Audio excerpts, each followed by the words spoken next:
첫날로 보내기를 원합니다. 특별히 누가복음 22장 말씀을 우리가 보면서 예수님의 고난의 모습을 우리가 깊이 살펴보기를 원합니다. 오늘 22장 1절 말씀은 유월절이라는 무교절이 다가오고 있다라고 시작을 하고 있습니다. 그래서 예수님은 이 유월절에 또한 유월절에서 잡혀지는 흠없는 어린 양이심을 강조하고 있는 것이 오늘 말씀입니다. 특별히 이 유월절과 무교절은 서로가 연결이 되었습니다. 그래서 무교절의 첫날을 유월절로 보고 있습니다. 그렇다면 이 유월절, 무교절은 어떠한 날일까요? 무엇보다도 이스라엘 백성들이 이 죽음의 재앙으로부터 건너갔던 출애굽 당시의 유월절을 기억하게 하는 날이 바로 이 유월절입니다. 우리가 죽을 수밖에 없는 인생이었음에도 불구하고 이 어린 양의 피를 보고 죽음의 사자가 뛰어넘어갔던 시간들이 바로 이 유월절입니다. 그래서 무엇보다도 유월절은 생명이 살아나는, 생명이 주어지는, 생명으로 말미암아 구원을 받는 귀한 날이 바로 이 유월절 무교절입니다. 특별히 무교병을 먹음으로 말미암아 누룩을 제하고 또 급히 출애굽하기 위해서 서둘러 했던 이스라엘 백성들의 모습을 생각하게 하는 것이 바로 이 유월절과 무교절입니다.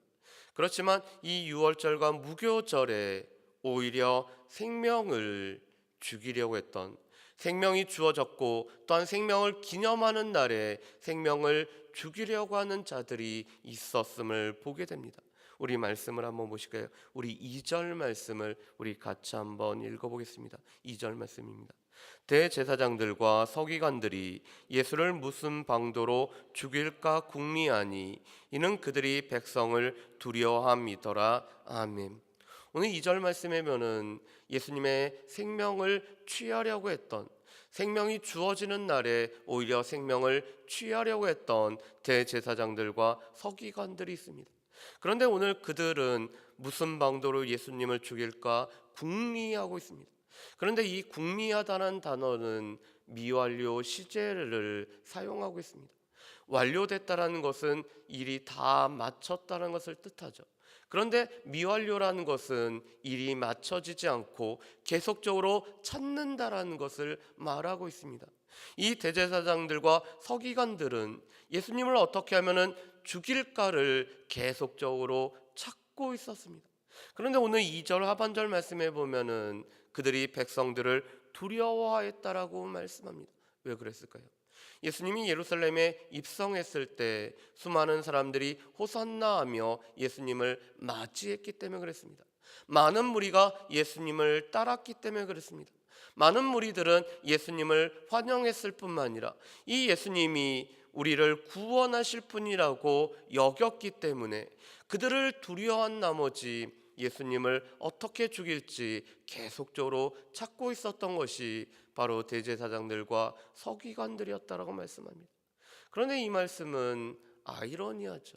어떻게 보면은 무리를 두려워했다라면, 또 무리를 두려워하지 않았다라면은 예수님을 어떻게 죽일 궁리를 하지 않았을 것입니다. 그런데 백성들 몰래 무리를 피하여서, 그래서 오늘 말씀에도 보면은 6절 말씀에 보면 이렇게 되어 있습니다.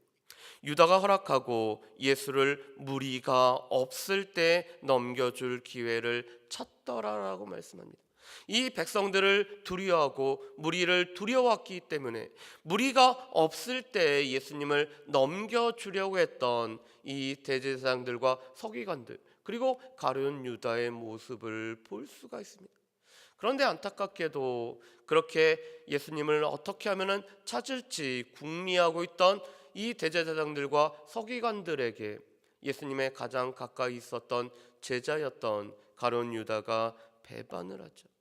우리가 방금 찬양했던 290장의 찬양, 우리가 주님을 늘 배반하지만, 그런데 그 배반했던 첫 번째 사람 바로 이 가룟 유다가 나오고 있습니다.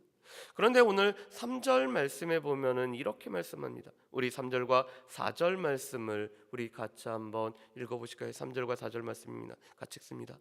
열둘 중에 하나인 가룟신이라 부르는 유다에게 사탄이 들어가니 이에 유다가 대제사장들과 성정 경비대장들에게 가서 예수를 넘겨줄 방도를 의논하매 아멘.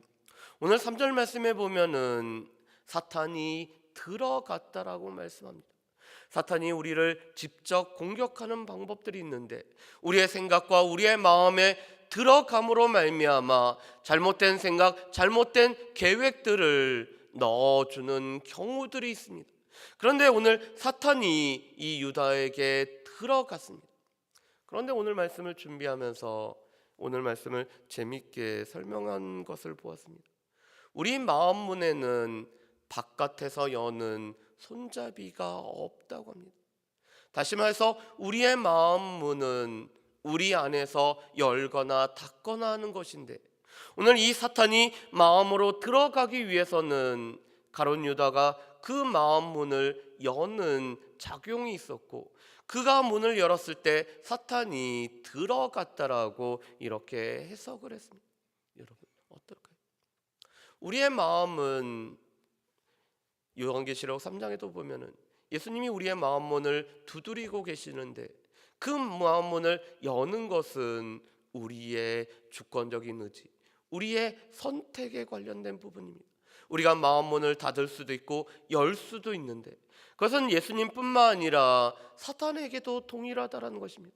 사단은 우리를 끊임없이 직접적으로 공격하려고 하고 있는데 우리의 마음문을 쥐고 있는 우리가 이 문을 열거나 닫을 수 있는데 우리가 이 마음문을 열면은 사단이 들어가서 이 예수님을 넘겨줄 준비를 궁리를 할 수가 있다라는 것입니다. 그래서 우리의 마음문을 우리가 지키는 것, 우리가 이 마음문을 우리가 열거나 닫거나 하는 것이 우리에게 중요한 거죠.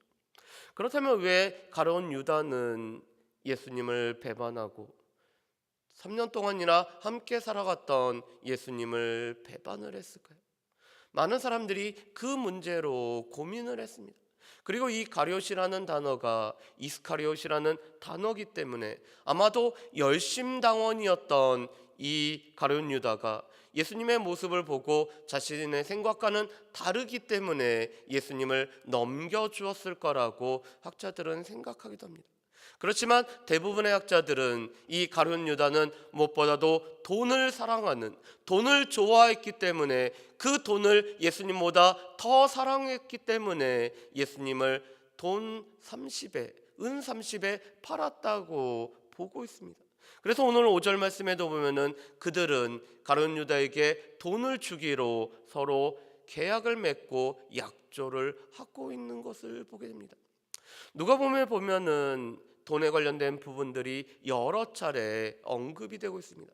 누가복음 12장 말씀에 보면은 우리에게 삼가 탐심을 물리치라라고 말씀합니다. 한 사람이 예수님에게 와서 우리 형제와 함께 유산을 나누어 달라고 요청을 했을 때 예수님이 이 물질로 말미암아 자신의 영혼을 돌아보지 않고 물질을 쌓는데 급급한 어리석은 부자에 관련된 이야기를 하고 있죠. 그러면서 예수님은 탐심을 물리치라라고 말씀을 합니다. 또한 과부가 성전에서 2렙돈 동전 2개만을 그 헌금으로 낼 때 예수님은 그 과부의 모습을 칭찬하며 저가 가지고 있는 전부를 냈기 때문에 그 어떤 사람보다 많은 것으로 하나님 앞에 드렸다라고 말씀을 하고 계십니다. 오늘 예수님은 이 물질에 관해서 우리 가운데 필요한 물질, 우리의 삶에 꼭 필요한 물질, 그렇지만 이 물질에 대한 과도한 탐심이 우리로는 해서는 안 될 일을 할 수도 있음을 경고를 하고 있습니다. 그러면서 하나님 보시기에 어떠한 모습, 어떠한 마음으로 하나님 앞에 나아가는지를 보여주는 것이 물질이라고 말씀을 합니다. 그런데 이 가룟 유다는 물질을 사랑한 나머지, 저는 물질을 좋아한 나머지 예수님을 팔고자 오늘 그가 생각했을 때 그의 열려진 틈으로 오늘 사탄이 들어갔다라고 말씀을 합니다. 그리고 오늘 7절부터 13절까지는 오늘 예수님이 제자들과 함께 이 유월절 만찬을 먹기 위한 장소를 준비했다는 내용이 나와 있습니다. 오늘 7절부터 13절 말씀에 보면은 준비하다는 단어가 4번에 걸쳐서 나옵니다. 오늘 9절 말씀에도 보면은 오늘 이 8절 말씀에 보면은 예수님이 먼저 우리를 위하여 유월절을 준비하라라고 말씀을 합니다. 그랬더니 제자들이 우리가 어디서 준비를 하기를 원하십니까? 물어봅니다. 왜냐하면 당시에는 이 경건한 유대인들이라면은 1년에 3차례 예루살렘으로 모여서 오늘 이 절기를 지키기 때문에 이 예루살렘에는 함께 모여서 유월절을 보낼 만한 장소가 늘 부족했습니다. 그렇기 때문에 오늘 제자들도 우리가 어디에서 유월절을 준비하고 먹을 수 있는지 예수님에게 물어보고 있습니다. 그랬더니 오늘 12절 말씀에도 보면은 예수님이 큰 다락방을 보이리니 거기서 준비하라라고 말씀합니다. 그리고 13절 말씀에 보면은 그들이 나아가 그 하신 말씀대로 만나 유월절을 준비하였다라고 말씀합니다.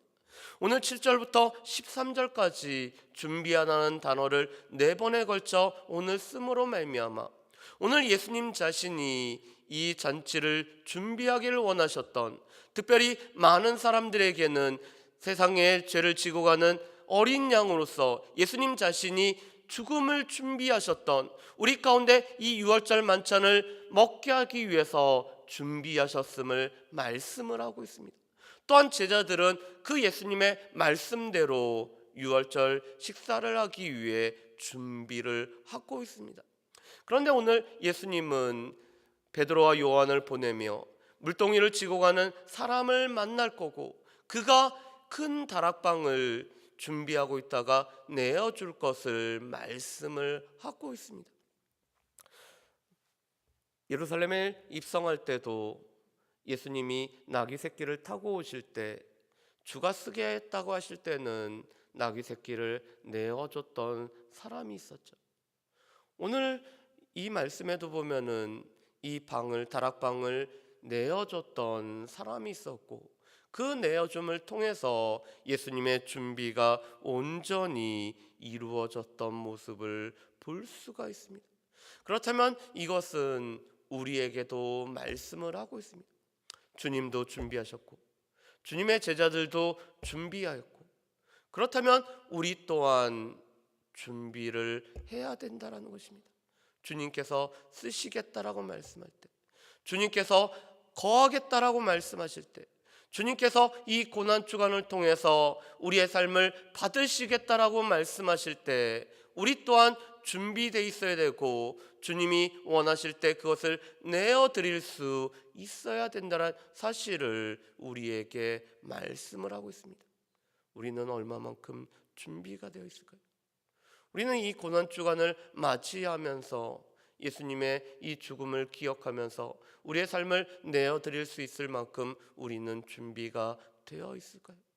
우리가 한 주간을 고난주간으로 보내면서 우리의 삶을 하나님 앞에 준비하는 시간으로 우리가 삼기 위해서 우리는 준비가 되어 있을까요? 오늘 말씀은 우리 또한 준비해야 된다는 것을 말씀하고 있기 때문에 오늘 예수님이 자신의 목숨을 세상 죄를 지고 가는 세상의 어린 양으로서 자신을 내어드리기 위해서 준비되셨던 것처럼 우리는 얼만큼 우리 자신들이 준비되어 있는지, 또한 이 유월절이 바로 생명을 살리는 날인데 우리는 이 생명을 살리는 날에 어떠한 모습으로 살아가고 있는지 우리는 분명히 우리 자신들을 살펴봐야 될 것입니다. 바라기는 한 주의 고난주간, 진정 예수 그리스도의 고난당하심, 예수님께서 피동적으로 수동적으로 이 고난을 당한 것이 아니라 우리를 위해서 능동적으로 고난을 당하시고 무엇보다도 이 고난을 당하기 위해서 예수님께서 준비하셨던 것처럼 우리가 이 한 주간 동안 우리의 삶을 주님 앞에 내어드리기 위해서, 주님의 고난에 동참하기 위해서 준비할 뿐만 아니라 우리의 마음과 생각을 지켜나갈 수 있는 저 여러분들 되시기를 주의 이름으로 축복합니다. 기도하겠습니다. 사랑하는 풍성하신 아버지 하나님, 생명을 살리는 유월절에 예수님을 죽이려고 했던 대제사장들과 서기관들이 있었습니다. 또한 사탄이 그 마음에 들어감으로 말미암아 예수님의 제자였던 가룟 유다는 예수님을 배반했던 모습을 보게 됩니다. 우리의 마음 문을 우리가 열거나 닫을 수가 있는데 우리가 우리의 마음 문을 지키지 못함으로 말미암아 사탄이 들어갈 틈을 내주는 어리석은 자들이 되지 아니하도록 주여 도우시오며, 오늘 예수님이 제자들과 함께 유월절 만찬을 먹을 자리를 준비하고 또한 준비하기를 원하셨던 것처럼, 또한 준비한 것을 내어드렸던 사람처럼 우리 또한 한 주간의 삶을 통해서 주님의 고난에, 또한 주님께서 우리의 삶을 쓰시고자 할 때 주님 앞에 내어드릴 수 있도록 준비하는, 또한 예수님의 고난에 동참함을 준비할 수 있는 우리 모든 사랑하는 주의 백성들 될 수 있도록 주여 도와주옵소서. 감사드리오며 예수님의 이름으로 기도합니다. 아멘.